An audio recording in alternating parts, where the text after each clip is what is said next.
Добрый день, дорогие подписчики, гости моего канала. Хочу предложить вам расклад с 26 мая. Планета Меркурий, которая отвечает за разум, перейдет в планету в знаке Близнецов. Что это для нас означает? Усилятся все процессы жизненные. Произойдет ускорение, динамика со скоростью света. Давайте посмотрим, какие изменения вам принесет данный период.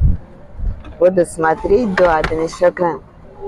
А вот мы вышли из периода непонятности, тайны, загадок по карте Луна. И теперь нам Вселенная дает ключи. Давайте узнаем ключи. Какая информация для вас откроется, что было скрыто и выйдет в этот период на поверхность. Она говорит о том, что было много работы, и вы получите свой результат. Встречайте. Карта сигнализирует о богатстве. Карта рыбы в колоде Ленорман также говорит о полноте любовных чувств. Пошли раздахам, пока.